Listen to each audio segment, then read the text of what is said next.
सांसों की माला में जिसकी यादें हैं पिरोई, सांसों की माला में जिसकी यादें हैं पिरोई, मेरे तो शिव बाबा एक, दूसरों न कोई।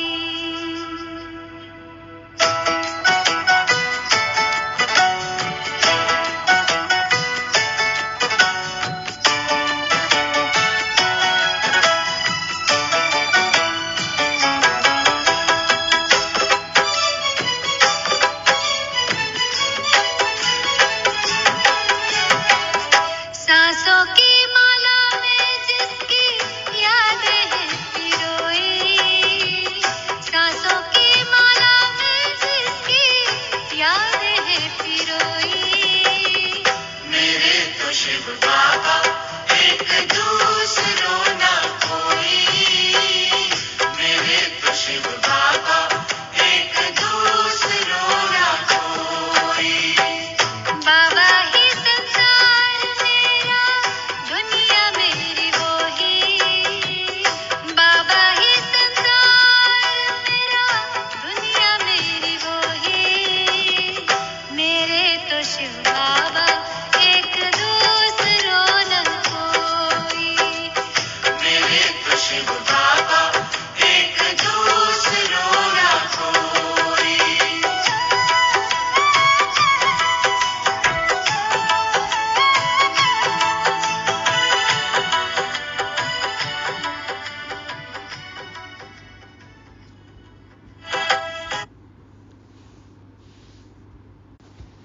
ओम शांति। सभी ऑनेस्ट, खुशनसीब, ज्ञान का शंख बजाने वाले अखंड सेवाधारियों को सत गुरुवार की गॉडली मॉर्निंग। विश्व कल्याणकारी शिव बाबा आए हैं कब्र दाखिल आत्माओं को बाहर निकालने के लिए।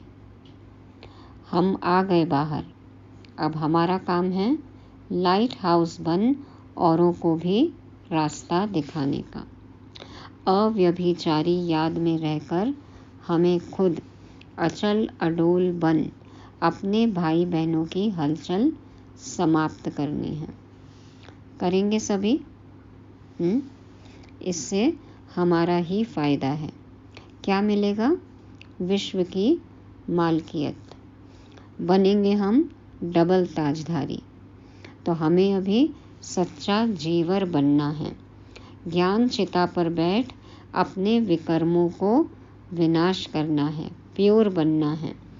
हमें अपनी विशेषताओं को भी यूज करना है, सेवा में लगाकर उनमें और निखार लाना है। आज तारीख है 24 अगस्त 2023। सुनते हैं सतवाणी। मीठे बच्चे, अव्यभिचारी याद से ही तुम्हारी अवस्था अचल अडोल बनेगी। पुरुषार्थ करो, एक बाप के सिवाय दूसरा कुछ भी याद न आए। मेरे तो एक शिव बाबा, दूसरा न कोई। ये है अचल अडोल बनने का फॉर्मूला।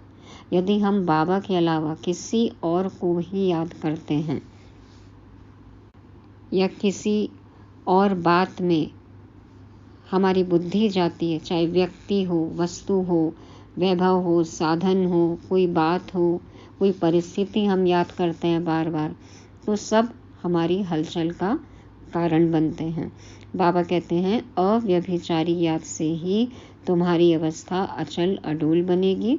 इसलिए हमें ऐसा पुरुषार्थ करना है कि एक बाप के सिवाय दूसरा कुछ भी याद न आए, कुछ भी और कोई भी याद न आए। तो जितना बाबा से प्यार बढ़ेगा, मोहब्बत बढ़ेगी, बुद्धि से और बातें और चीज़ें और व्यक्ति और संबंधी सब निकलते जाएंगे। तो अव्यभिचारी याद चाहिए। प्रश्न है, शिव बाबा कौन सी सर्विस करते हैं और तुम बच्चों को क्या करना है? बाबा है ना सेवाधारी, तो बाबा कौन सी सेवा करते हैं और हमें क्या करना है?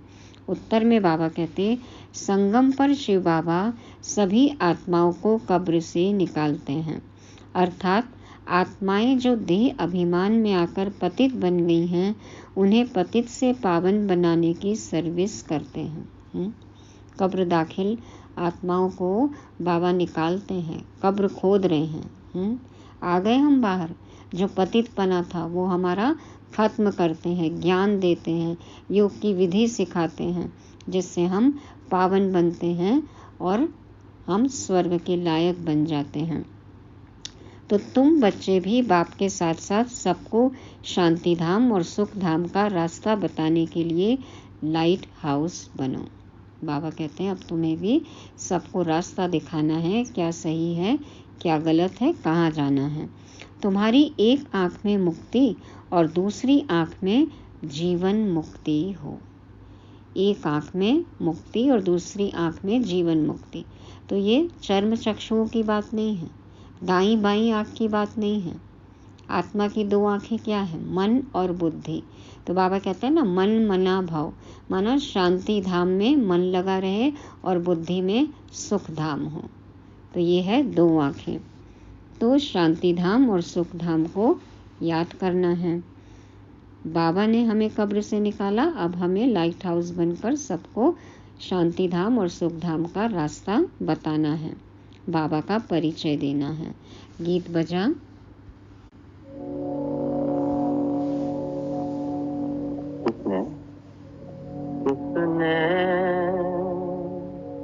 किसने ये सब खेल रचाया,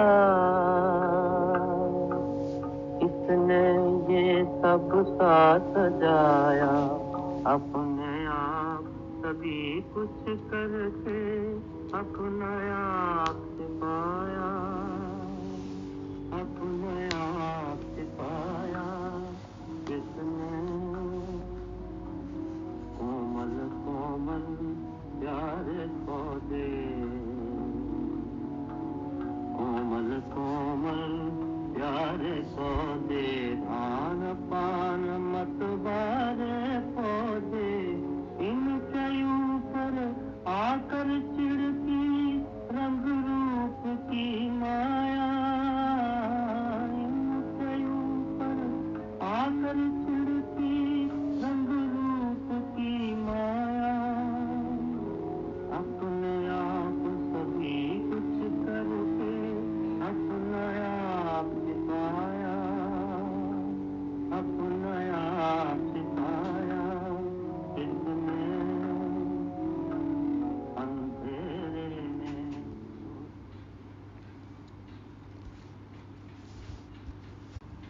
ओम शांति। यह वास्तव में भक्ति मार्ग का गीत है। कोई है जरूर जिसकी यह महिमा है। किसने ये सब खेल रचाया, किसने खुद को छिपाया, किसने हमें माया से बचाया, हमें तो अब सब पता है ना। तो भक्ति मार्ग का गीत है, कोई है जरूर जिसकी यह महिमा है। बच्चे अच्छी रीति समझ सकते हैं कि यह बाप ही है जो सब कुछ करते हैं, करन करावन हार है। सिख लोग बहुत महिमा गाते हैं क्योंकि नया धर्म है और यह है बहुत पुराना धर्म। सबसे अंत में अभी गुरु नानक आए ना, तो सिख धर्म नया धर्म है। इसीलिए देखो परमात्मा की महिमा उसमें है, यथार्थ है, लेकिन समझते नहीं हैं। शब्द तो एकदम एक्यूरेट है, एक ओमकार निराकार अजन्मा अजूनी कहते हैं ना।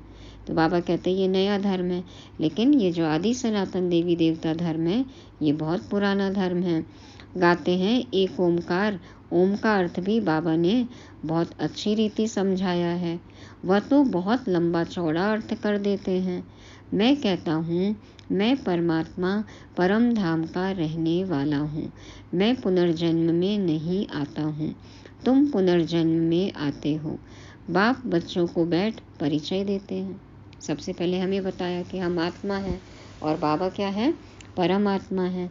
तो बाबा ने परिचय दिया हमें। मैं बच्चों के सामने ही प्रत्यक्ष हूँ। इन्हों को समझाया है मैं हूँ परमपिता परमात्मा, जिसको तुम आत्माएं भक्ति मार्ग में याद करती हो। कैसे याद करते हैं? ओ गॉड फादर।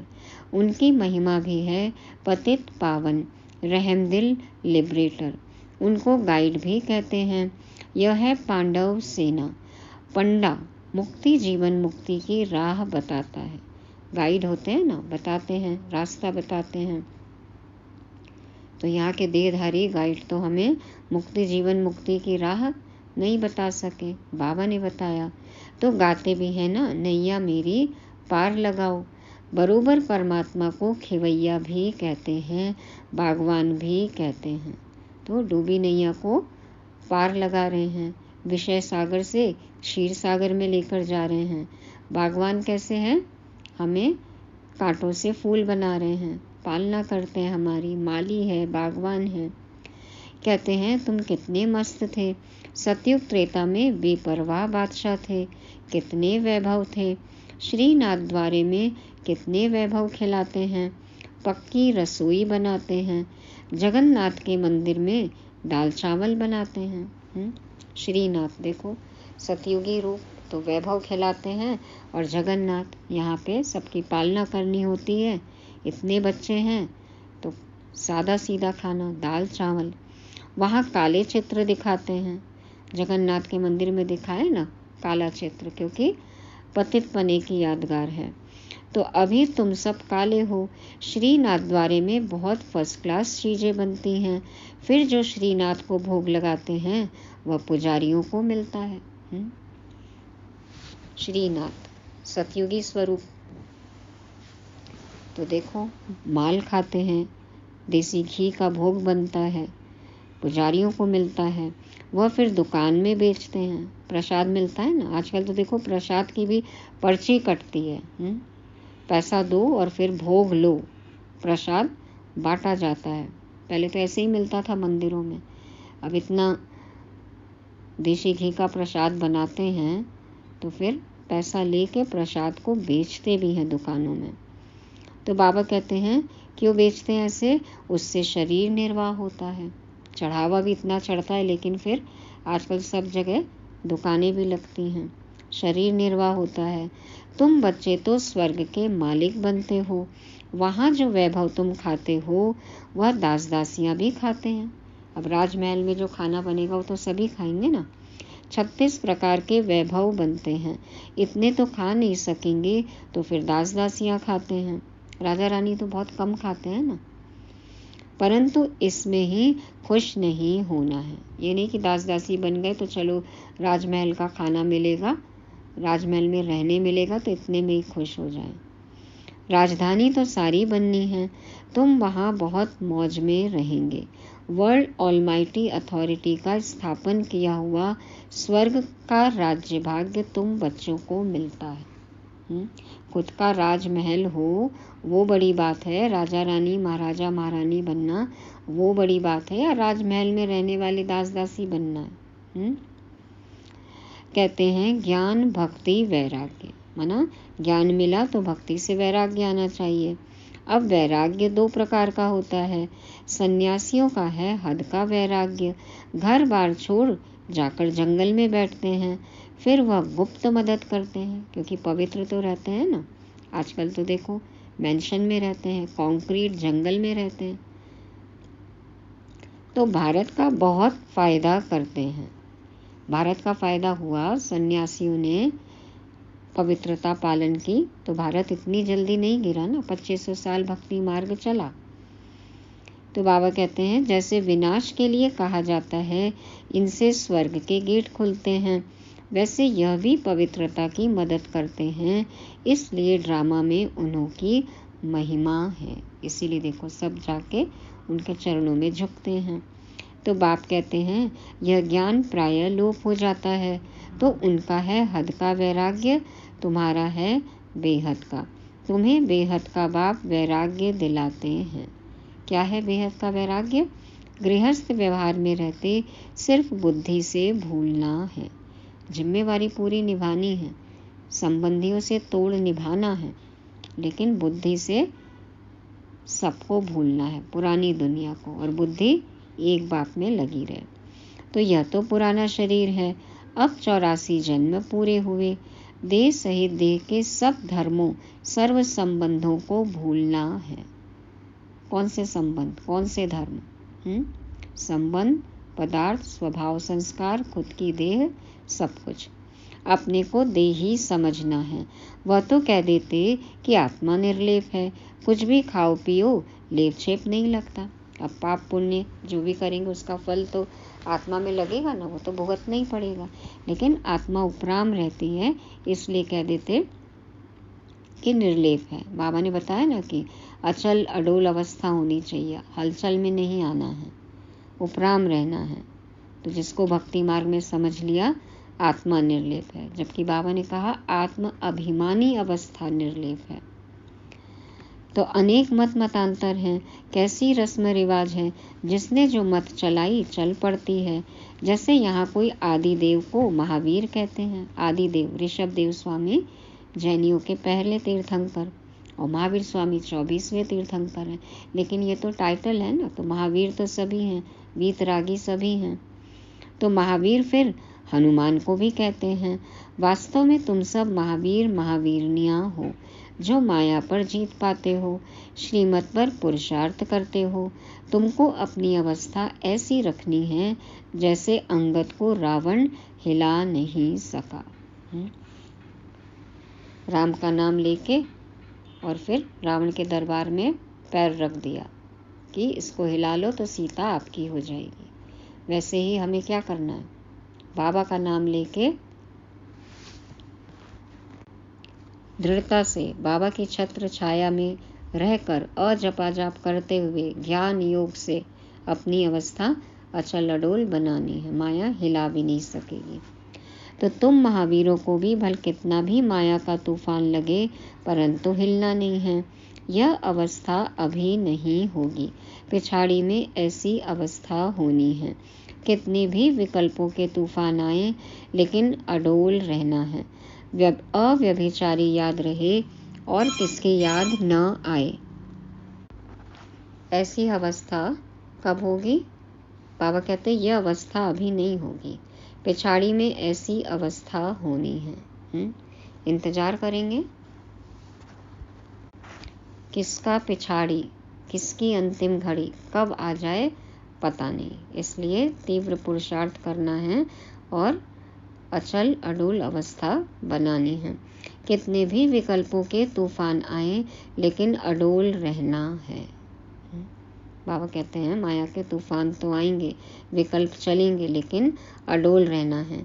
अव्यभिचारी याद रहे और किसकी याद न आए, इसमें मेहनत बहुत करनी है।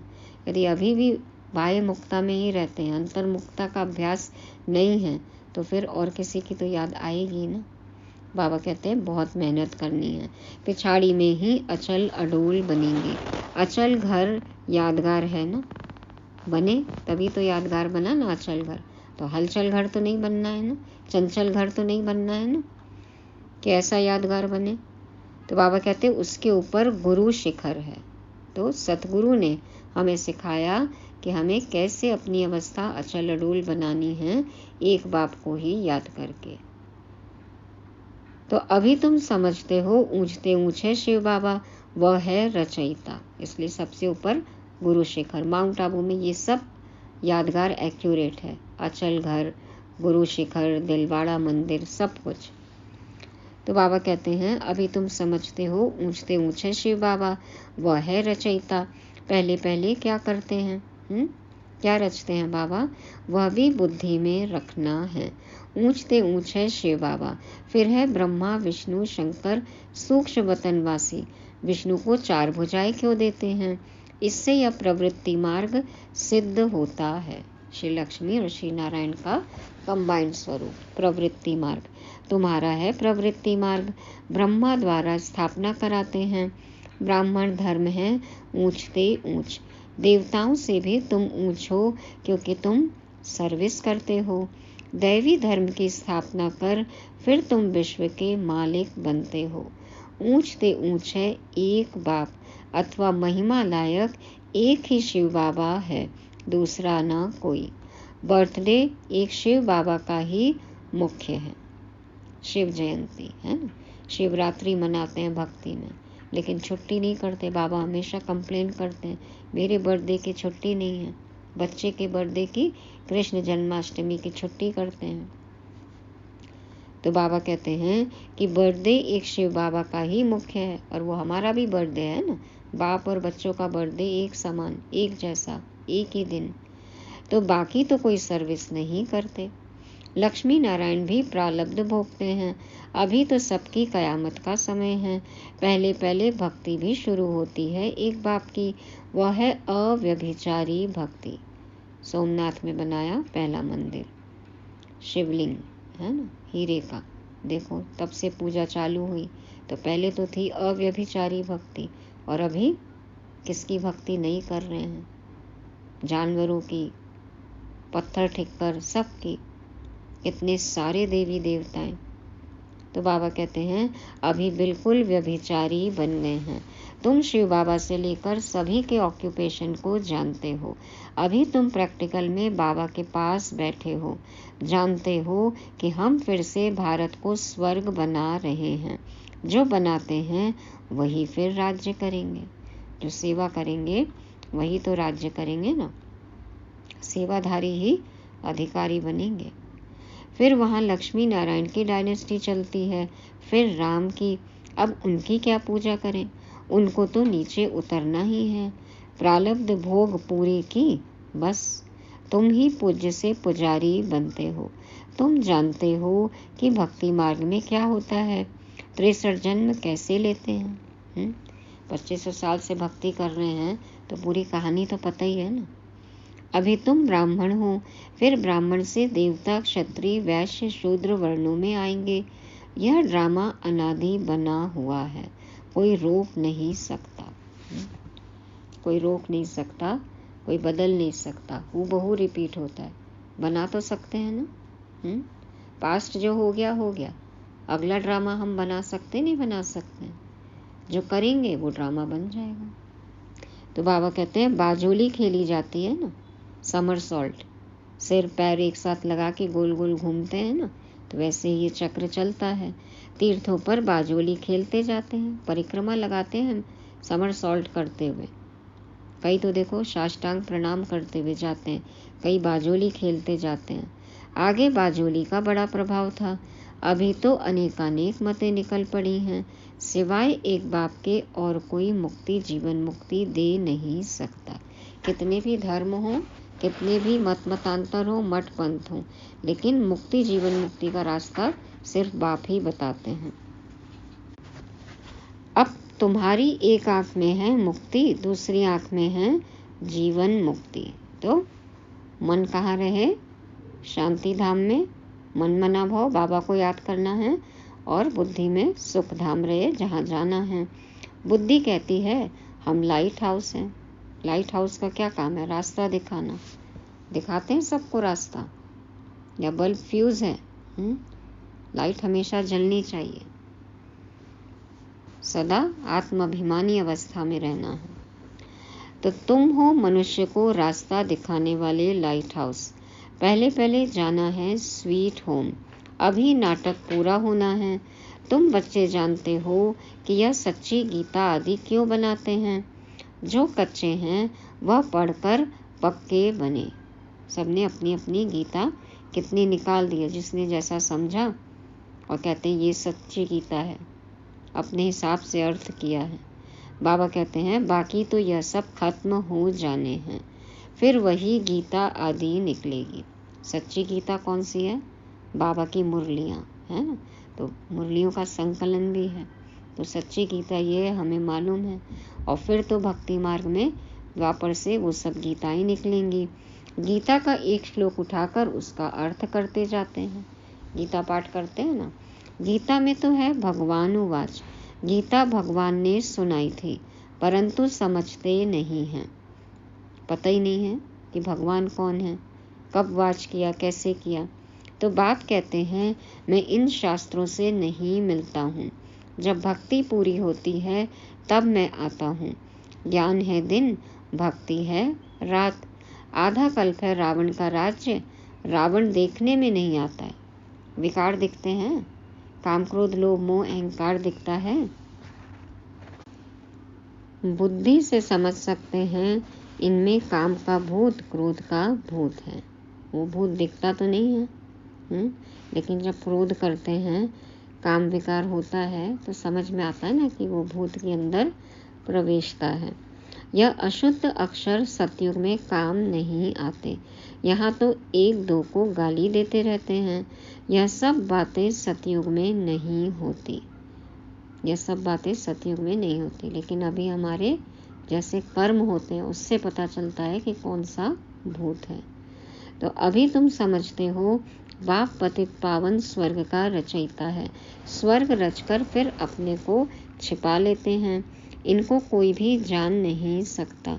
भल शिव का चित्र है, परंतु पता कुछ भी नहीं। शिव बाबा कब आया, कैसे आया, ब्रह्मा विष्णु शंकर का क्या राज है, वह कहाँ रहते हैं। लक्ष्मी नारायण को सतयुग में इतनी ऊंच राजाई कैसे मिली, कलयुग में तो है नहीं।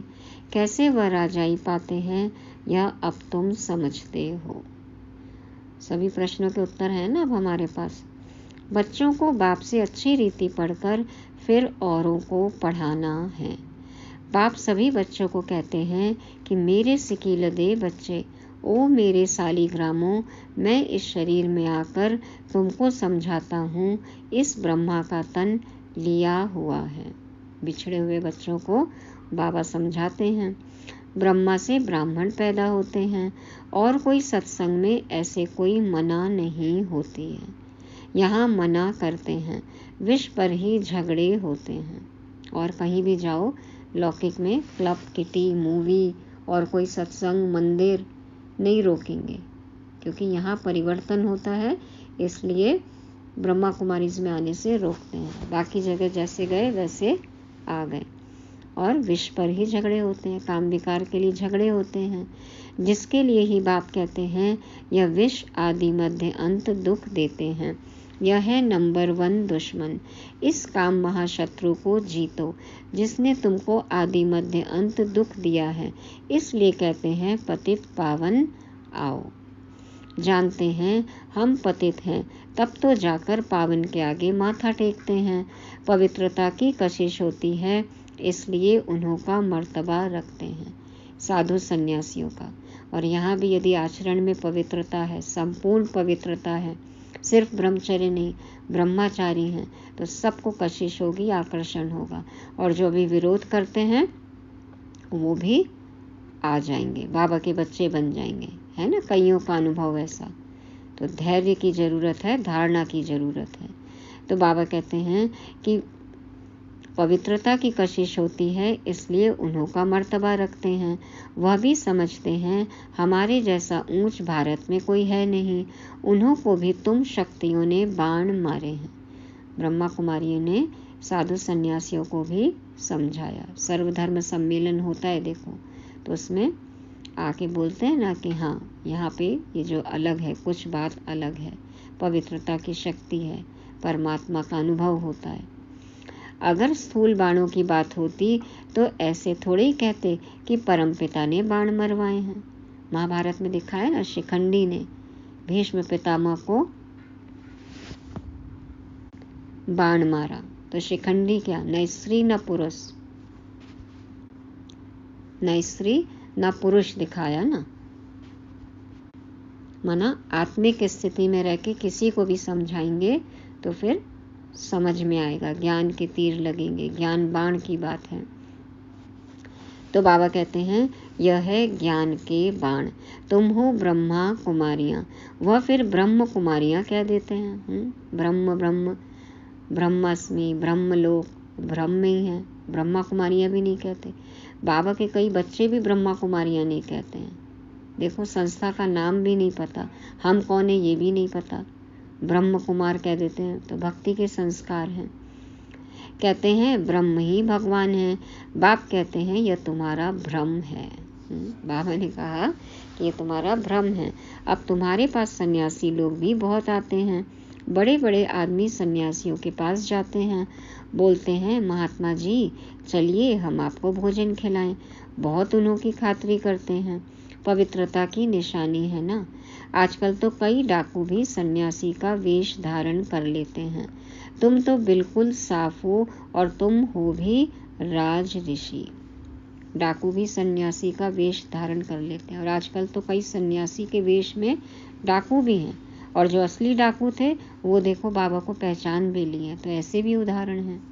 बाबा कहते हैं तुम साफ हो, बिल्कुल साफ हो, हैं, सफाई है, सादगी है, सच्चाई है, स्वच्छता है, राजऋषि हैं। अभी तुम ऊपर से नीचे तक समझ गए हो, जानते हो हम सुदेवता लक्ष्मी नारायण बन प्रारब्ध भोगते हैं। आधा कल्प बाद फिर जब और धर्म आते हैं तब लड़ाइयाँ आदि लगती हैं। यह भी सब ड्रामा में है।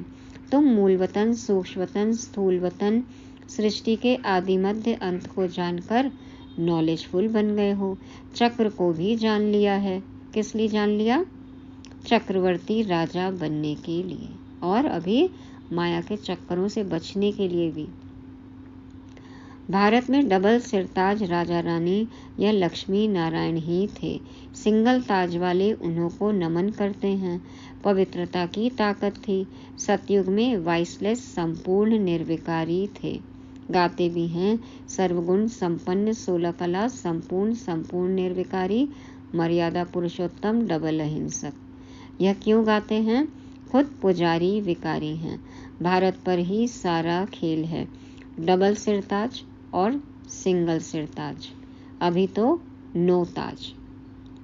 डबल सिरताज पवित्रता का और रत्न जड़ित ताज, और फिर सिंगल ताज पवित्रता का ताज खत्म हो जाता है तो रत्न जड़ित ताज, और अभी तो नो ताज।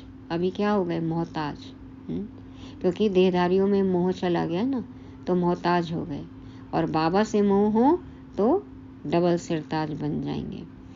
तुम सारे सृष्टि चक्र को समझ गए हो। क्रिएटर, डायरेक्टर, मुख्य एक्टर कौन है तुम अभी जानते हो। फिर तुम देवता बन जाएंगे।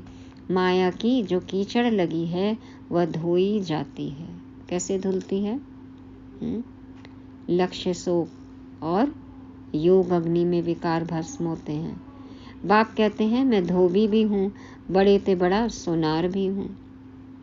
धोबी भी हैं, आत्मा को धोते हैं, पवित्र बनाते हैं, और फिर हमें वस्त्र भी नया मिलता है, पवित्र मिलता है। बड़े ते बड़ा सोनार भी हैं, आत्मा की खाद निकलती है, फिर अच्छा जेवर बनता है, माना शरीर कंचन काया। तो तुम्हारे जेवर को अभी भट्टी में डालते हैं। तुम सच्चा जेवर बन जाएंगे। जैसा मटेरियल होता है वैसा प्रोडक्शन होता है ना।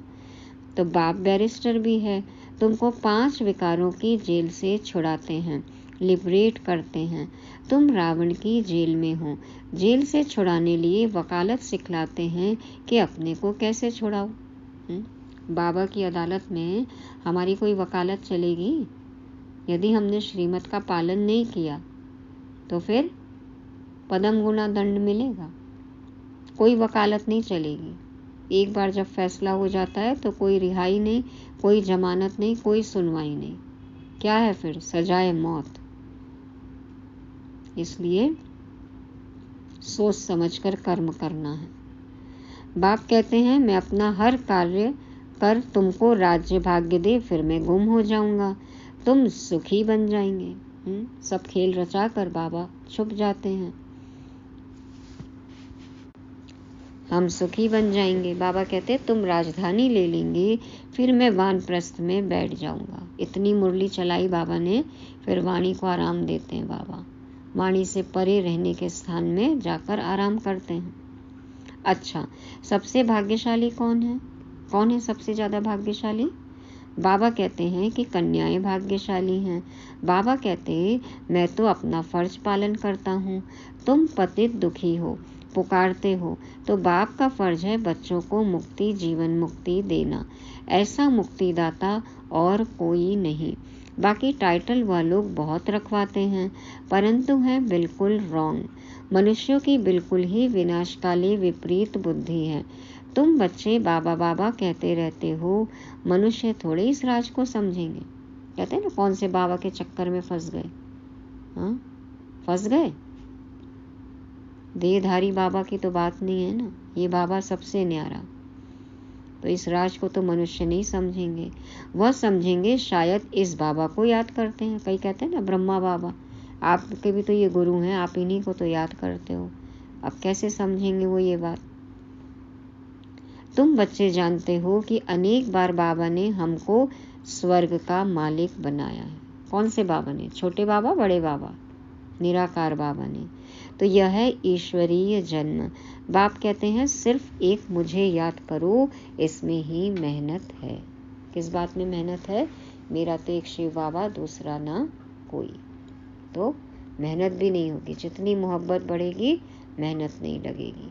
अच्छा, मीठे मीठे सिकी लदे बच्चों प्रति माता पिता बाप दादा का याद प्यार और गुड मॉर्निंग।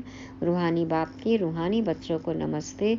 हम रूहानी बच्चों की रूहानी बाप दादा को याद प्यार, गुड मॉर्निंग और नमस्ते। शुक्रिया बाबा, शुक्रिया। धारणा के लिए मुख्य सार। पहला पॉइंट, बाप से अच्छी रीति पढ़कर औरों को पढ़ाना है। लाइट हाउस बन सबको मुक्ति जीवन मुक्ति की राह दिखानी है। दूसरा, एक बाप की अव्यभिचारी याद से अपनी अवस्था एक रस अचल अडोल बनानी है। महावीर बनना है।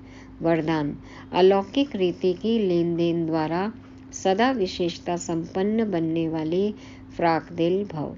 अलौकिक रीति की लेन देन द्वारा सदा विशेषता संपन्न बनने वाले फ्राक दिल भव। बाप दादा समझाते हैं, जैसे किसी मेले में जाते हो तो पैसा देते और कोई चीज़ लेते हो, लेने से पहले देना होता है।